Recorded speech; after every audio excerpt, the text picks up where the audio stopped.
What's your name? My name is Dana. I'm a jewelry designer here in New Orleans. I'm originally from Massachusetts, but I moved to Brooklyn as soon as I could possibly get out of there. So I just like to say I'm from Brooklyn. It's kind of a lie, but that's like my formative years, so I'm going with it. And what inspired you to become a jewelry designer? Well, actually I was studying toy design when I moved to Brooklyn and planning to go into that, but I found out that there wasn't a lot of creative freedom involved, so I went into jewelry pretty quickly as soon as I discovered that I could do that instead, and it immediately became my career, and I did that in New York for 15 years.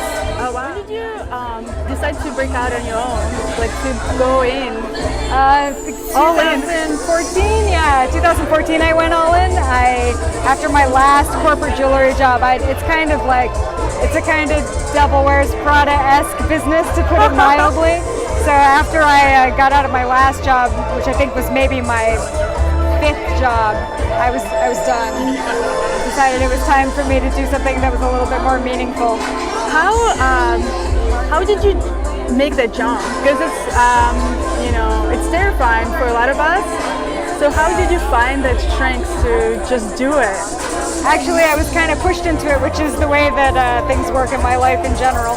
And I was at this corporate job, and I was working with these amazing women. I loved them. They were all like super magical too.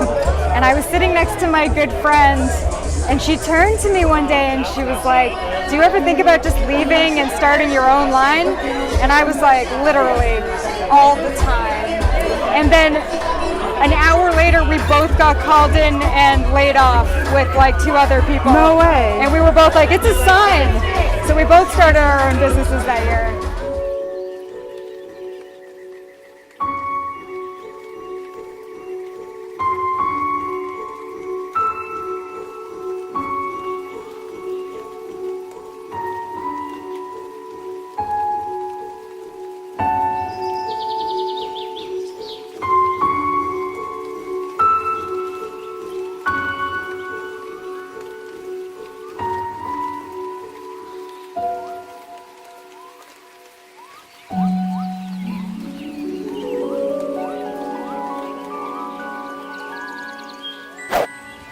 Oh man, I mean, I think it's funny. I was out with a couple people maybe 2 nights ago. Somebody I'd never met before who was really cool, and she was like, "How's the city working out for you?" And I was like, "Oh, it's great. I love it." And she was like, "You haven't like had any bad experiences?" And I was like, "No." She was like, "That means New Orleans has accepted you. Like New Orleans has accepted you, and that doesn't always happen. Other people get like mugged or yeah." And I was just kind of like, "No, I've had no issues at all."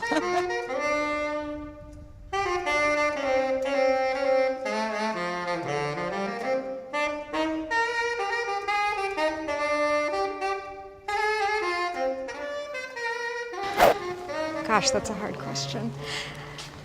I feel actually kind of like that market where we met was maybe my favorite moment in New Orleans, because it was like, I've been here for 3 months and I've been sort of gathering my life back together. So it's like, it's been, it's a little rocky when you move, right? You can't get around that. Yeah. And there's a lot of like new setup and everything is different, and that's not always easy. And then it felt very like everything came together in that moment. It was a really good market with like really amazing people. We met each other and it just felt like everything had aligned. And those are my favorite moments anyways. So that would probably be it.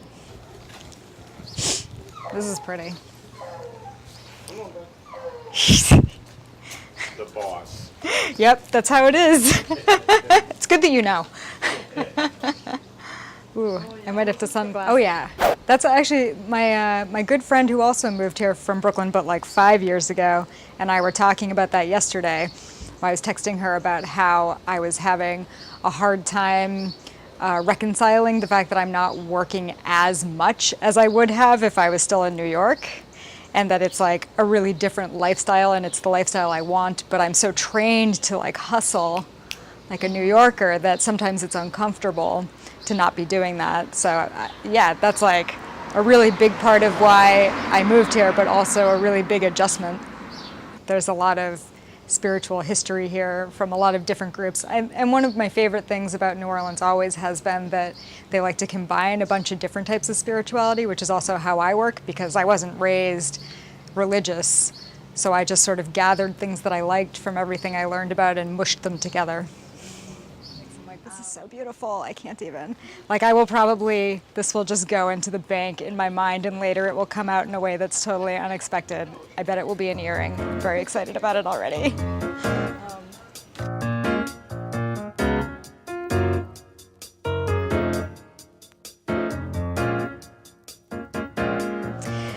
I mean, I don't think I even had to. I was just always like this. I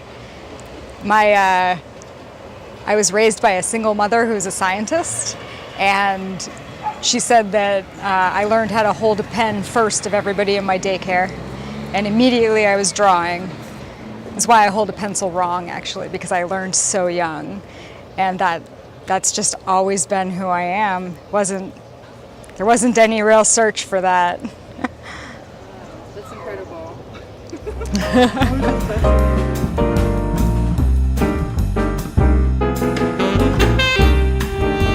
Yeah, but I fought it for a long time because that seemed like really impractical, and it wasn't. And I didn't think I was good enough to really do anything with it, and I didn't think that I could have a job in it. So it took a long time for me to really figure out where I fit on the path, even though I knew what the passion was.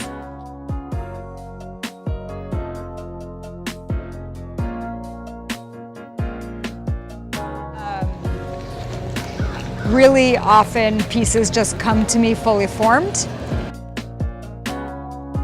In my mind, all of that stuff exists in a fantasy world. Like if you were going to open a fantasy book and there was a map, it would all be of the same world.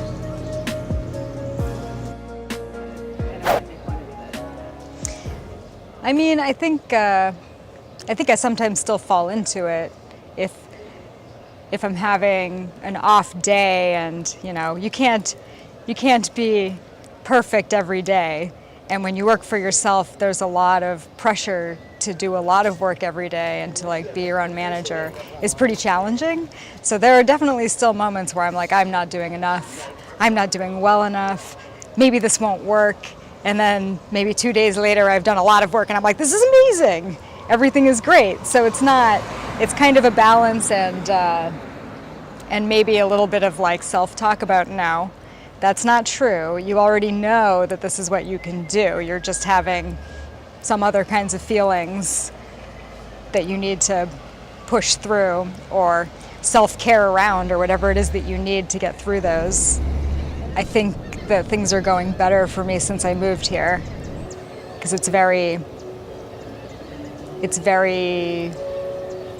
think it's my place. It's where I'm supposed to be. And I followed my heart here, and it was a really big, scary move, and a lot of people thought I was crazy. But I think when you take risks like that are really in line with what feels good for you, things work out better.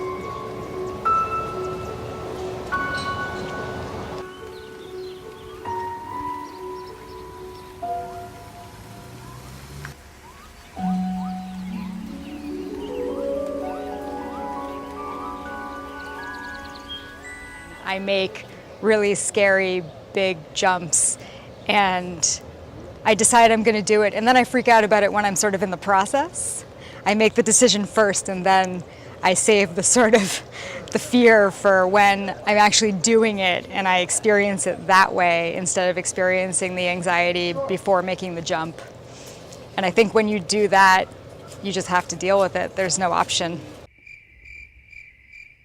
There's no option. That seemed great.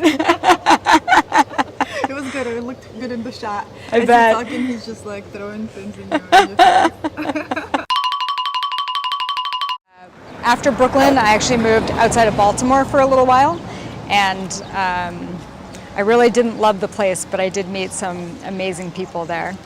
And then from there, I moved to England, which I was living in the countryside.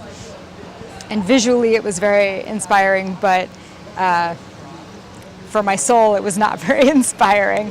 So I was pretty happy to get back to the US after that experience. But while I was there, I did travel around Europe quite a bit, and that was really great. And I had an opportunity to see that there were other places that I might like more than where I was living, which was part of the inspiration for picking a place that I really loved when I came back.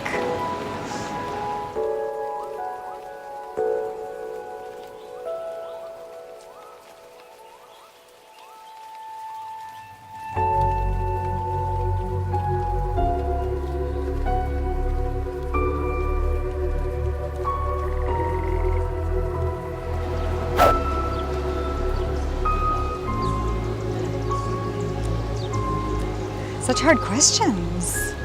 Favorite childhood memory?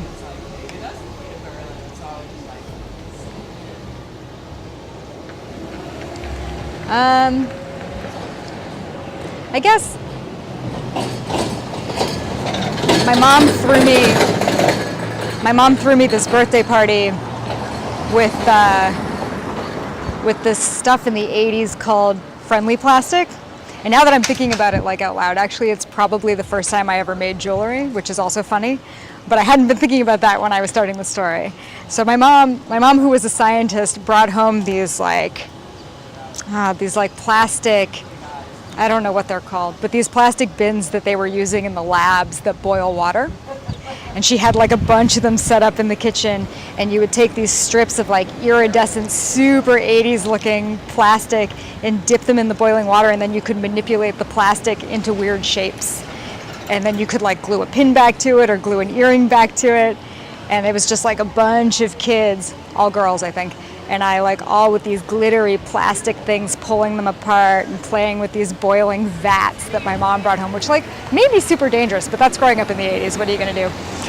And like, it was just it was a great moment creatively and socially, but also like a real moment of my mom doing a very specific thing for me and who I was, using all of her resources at the time. And that I think is really cool. I have sort of a motto that I just use daily that's just make magic. Like it's just my one job, just make magic. And every time I'm going to work on something, I try not to think too much about the actual business planning of it or what may or may not sell, and just focus on making the most magical things that I can. I mean, I kind of think that real life is magical. That's kind of part of my ethos. But so yeah, like a lot of magical things just happen because this is a pretty magical world. That's also like part of the ethos of my jewelry line. Connection to the magic of what we already have. You don't really have to look for it. What would be your advice to people that cannot find magic in this life? Ooh, follow me on Instagram? I mean, that's a good question. I guess if you're looking for magic, that's different than if you don't, believe that there's magic out there. I think that you can only really find magic if you're willing to see it. So you have to have a willingness to explore things with an open mind and to see things in a magical way. But I do think actually that if you look for people who see the world in magical ways, that also opens doors so that you can also see other types of magic that you wouldn't have seen before. Or even if you follow artists whose work you really love, that's connecting to something. That's also magical.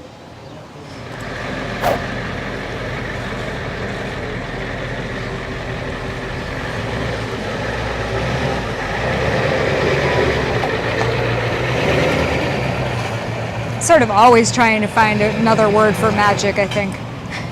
That's like half my day. But it is pretty magical. I don't know, there's a lot of words to describe New Orleans.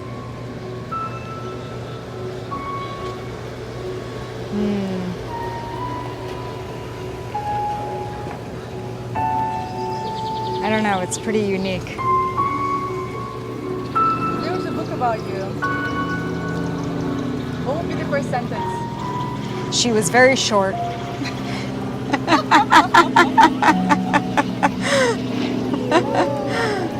I say 5 feet tall and full of magic.